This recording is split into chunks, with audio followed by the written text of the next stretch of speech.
수요들이 몰려드는 거고 그 수요들은 한계점이 없어요. 전 국민 중에 강남권, 송파, 특히 엘스라든지 리센츠라든지 트리지움이라든지 아니면 또 강남권에 있는 아파트라든지 이런 아파트에 가고 싶은 수요는 끝도 없을 거란 말이에요. 내가 자금의 부족 때문에 못 가는 것뿐이지. 네.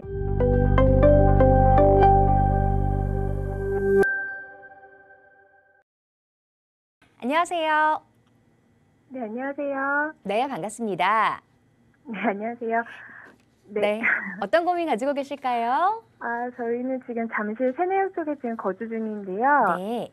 근데 그쪽에 지금 저희는 전세로 살고 있는데 매매 타임이 좀 궁금해서 문의차 전화드렸어요. 네. 네, 그래서 잠실 세내역에 있는 트리지움하고 리센츠 엘스 중에서 매매를 생각하고 있는데 네. 지금 시장이 약간 좀 불안정한 상태여서 전세 한번 갔다가 매매를 할지 아니면 그냥 바로 매매를 해야 될지 고민이 되어서 연락드렸습니다. 매수 계획 갖고 계시는데 매수 타이밍이 궁금하신 것 같아요. 지금 보고 계신 곳이 잠실 리센츠와 엘스라고 말씀하셨고요. 네, 트리지움까지요. 네, 트리지움까지 네. 세 군데를 지금 보고 계시고 이 셋 중에 어떤 곳이 그래도 향후에 조금 더 미래 가치가 높을지 그리고 매수 타이밍은 언제가 좋을지 이 부분 고민하고 계시는 것 같은데요. 전문가 의견 한번 자세하게 들어볼게요. 네. 네, 안녕하세요. 네, 안녕하세요. 네, 반갑습니다. 네, 반갑습니다. 지금 전세를 거주 중이신데 네. 이 지역에서 매수를 하는 타이밍과 어떤 네. 아파트를 타이밍에 맞다라고 하면 어떤 아파트를 선택했으면 하는 궁금증이 있으신 거죠? 네. 자, 지금 아파트 보신 게 결국은 엘스, 리센츠, 트리지움 이렇게 보시고 계신데 우리가 아파트를 선택할 때 보통 입지, 그리고 대단지, 그리고 최근에 새 아파트 이런 기준들을 세우잖아요. 네. 이 새 아파트는 이런 기준에 다 연식도 비슷하고 단지 수는 트리지움이 좀 작긴 하지만 그래도 3,000세대 이상 되고 그러다 보니까 대단지의 연식도 비슷하고 같은 입지를 지하철 잠실 세내역을 이용하는 같은 입지를 보유하고 있어요. 가지고 있어요. 그러다 보니까 이 아파트는 새 아파트를 우리가 흔히 표현해갖고 우리 중국집 가면 짜장면이 좋아요, 짬뽕이 좋아요 이런 물어보잖아요. 네. 어떤 거 좋아하세요? 보통은 중국집 좋아요. 가면 그래서 네. 짬짜면이랑 두 개를 섞어 놓은 게 팔죠. 네. 네. 아파트도 그랬으면 좋겠는데 그렇게 같은 지역에 있는 아파트를 이렇게 하나를 선택해야 되는 부분이에요. 그래서 제가 선택한다라고 하면 엘스나 리센츠를 선택할 것 같아요. 네. 그 이유는 엘스나 리센츠는 그러니까 학교를 단지 내에 품고 있기 때문에 학군이라든지 그리고 서울에서 우리가 아파트의 기준을 세우는 게 가장 많이 흔하게 얘기하는 게 학군이고 그 다음 얘기하는 게 뭐예요? 한강이거든요. 한강. 엘스나 리센츠에서도 한강 조망이 가능한 동강, 그러니까 그 호수와 그렇지 않은 호수의 가격 차이가 나잖아요. 네. 그러다 보니까 한강을 보이는 조망을 할 수 있는 부분은 그러니까 한강변에 있는 아파트 그리고 한강 접근성이 좋은 아파트 이 기준이 부동산 가격에 또 좋은 영향을 미쳐요. 그리고 또 교통이란 부분도 있죠.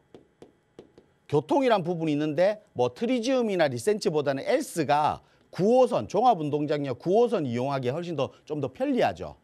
네. 그래서 이런 걸 기준으로 봤을 때는 제가 봤을 때는 엘스가 조금 점수를 조금 더 높고 그다음에 리센츠 그다음에 트리지움이에요. 근데 네. 새 아파트 다 이거 기준은 특별히 내가 좋아하는 성향에 따라서 바뀌는 것 같아요, 사실은.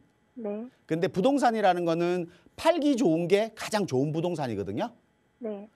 그렇다라고 하면 기준이 좀 더 장점들이 많은 아파트, 그러니까 학군이라든지 한강 접근성이라든지 지하철 교통이라든지 입지라든지 대단지라든지 새 아파트의 여러 종류 중에 내가 장점을 조금 한 개라도 더 가지고 있으면 매도가 좀 더 쉬워질 거 아니에요. 네. 그 기준으로 봤을 때는 이런 기준들이 조금은 생기지 않나 싶어요. 네. 근데 트리지움 같은 경우는 석촌호수라든지 이런 잠실역과의 거리가 트리지움이 조금 더 가깝잖아요. 그래서 이런 업무지구라든지 공원의 접근성 그리고 트리지움 같은 경우는 앞에 이 인프라 그러니까 중요한 인프라가 조금은 더 좋아요. 이런 부분까지도 감안한다라고 하면 새 아파트를 그냥 비교하기는 좀 애매한 것 같아요. 그래서 네. 제 기준으로 봤을 때는 조금 더 학군이라든지 한강 접근성 그리고 교통을 봤을 때는 이 순서가 조금 맞을 것 같고요. 지금 또 매수를 해야 될지 안 해야 될지를 궁금해하셨잖아요. 네. 우리가 강남권 같은 게 최근에 가격이 조금씩 오르고 있다라고 얘기하죠. 네. 강남권의 가격이 조금씩 오르고 있다라고 얘기를 하는데 부동산 시장에서 가격이 오르려고 하면 시장 원리예요. 시장 원리. 결국은 부동산은 시장 원리에 의해서 가격이 형성되는데 공급과 수요잖아요. 네. 수요가 많으면 당연히 가격이 올라요. 네. 그러면 강남권이 왜 최근에 수요가 좀 늘어났느냐라고 하면 강남권의 아파트가 가격이 많이 떨어졌잖아요. 전체적으로 강남권뿐만 아니라 부동산 시장의 가격이 1년 사이에 많이 좀 떨어져 있잖아요. 네. 그러다 보니까 기존적으로 가격을 내가 매수하려고 보니까 강남권의 아파트가 너무 비싼데 실질적으로 지금 좀 떨어져 보이니까 내가 강남권에 거주하지 않는 비강남권 수요들이 한 번쯤 내가 상급지로 갈아타기를 해볼까 하는 수요들이 늘어난 거예요. 그 수요들이. 그렇다라고 하면 강남권 같은 경우는 이런 수요들이 계속해서 생성될 수밖에 없거든요. 그렇다라고 하면 앞으로도 강남권의 가격 방어는 충분히 가능하기 때문에 저는 지금 매수하셔도 괜찮을 것 같아요. 근데 선생님 개포 준공 그 개포랑 네. 반포 원베일리가 곧 입주되잖아요. 네. 그러면 공급이 일단 많아지는 상태니까 좀 가격 변동도 있지 강남권에 않을까요? 들어가고 싶은 수요와 네. 지금 새 아파트가 생기는 원벨리라든지 공급에 대한 부분과 네. 어떤 게 더 많을 것 같아요? 근데 저는 지금 강남권을 보는 건 아니고 리젠츠랑 엘스 중에서 이제 그러니까 아파트 송파도 결국은 강남권에 흡수돼 있는 강남 3구에 포함되어 있는 서초구, 강남구, 송파구잖아요. 이게 네. 이제 비강남권이라든지 또 서울이 아닌 그러니까 비서울에 있는 거주자가 가장 선호하는 지역이 강남권, 그러니까 강남, 서초, 송파예요. 그 수요들이 가격이 떨어진 가격대를 보고 내가 지금쯤 접근할 수 있는 가격대 형성되어 있다라고 생각하는 수요들이 몰려드는 거고 그 수요들은 한계점이 없어요. 전 국민 중에 강남권, 송파, 특히 엘스라든지 이레센츠라든지 트리지움이라든지 아니면 또 강남권에 있는 아파트라든지 이런 아파트에 가고 싶은 수요는 끝도 없을 거란 말이에요. 내가 자금의 부족 때문에 못 가는 것뿐이지. 네. 그래서 그러면 제가 볼 때는 그 선생님께서는- 공급에 따라서 움직이는 네. 거는 큰 변동은 없을 겁니다. 그 공급으로 가격이 영향받는 건 전혀 없고 강남권의 아파트는 결국은 네. 부동산 정책이라든지 이런 부분 때문에 아니면 금리라든지 이런 부분 때문에 또 높은 가격에 의한 피로감 때문에 많이들 가격의 수요들이 좀 없어지는 것뿐인 거지 네. 그게 조금씩 풀리는 순간부터 그냥 한계선 없이 그냥 수요가 폭발하는 경우들이 생겨요. 강남권은.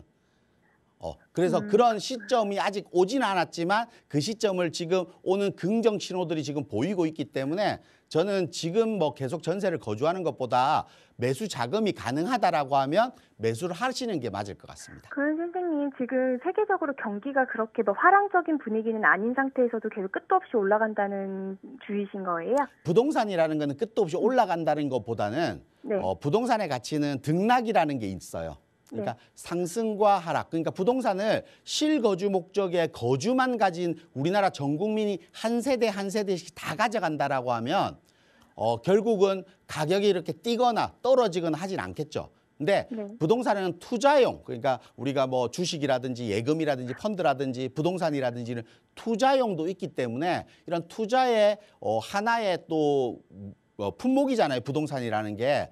그런 의미로 봤을 때는 등락이란 건 분명히 발생하기 때문에 그 등락에 의한 그러니까 경기가 떨어지더라도 투자의 물건들은 어딘가에는 투자를 해야 되는데 그 부동산이 가격이 떨어져 보인다라고 하면 당연히 투자 수요는 또 접근할 수밖에 없고 그래서 다시 또 상승을 하는 장이 열릴 거다. 그렇기 때문에 실거주, 지금 실거주 목적이시잖아요. 네, 네. 실거주 목적이라면 그 등락의 의미에서는 지금 매수하셔도 지금보다 더 막 바닥을 보일 때까지 기다린다. 이거는 안 맞다는 거예요, 제 말은. 그러니까 뭐 시장 상황이 좋아서 이게 지금 사면 막 오를 겁니다. 그건 투자의 목적으로 매수하시는 거잖아요. 네, 네, 네. 그러면 제가 지금 시점은 지금보다는 뭐 하반기 시점이라든지 이런 시점들을 말씀드리겠지만 지금은 실거주 목적으로 전세 임대를 거주하고 내가 매수를 할 것인지 말 것인지를 걱정하는 거잖아요. 그렇다라고 하면 전세 만기에 맞춰서 그냥 매수하시는 게 맞다. 2년 지났을 때의 부동산 시장은 지금보다는 조금 더 상승해 있을 거다. 내가 임대를 거주하면 또 2년을 거주하실 거 아니에요. 네. 그럼 또 2년 뒤에는 이만큼의 부동산에 대한 가격 상승, 내가 매수할 아파트의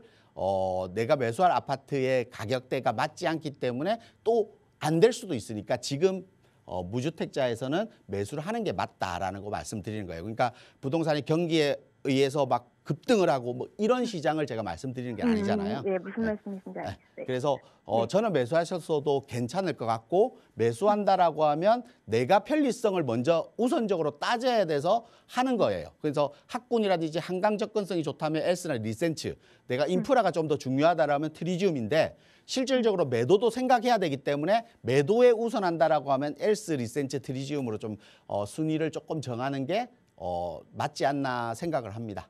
네, 이렇게 정리 좀 해드릴게요. 네, 감사합니다. 네.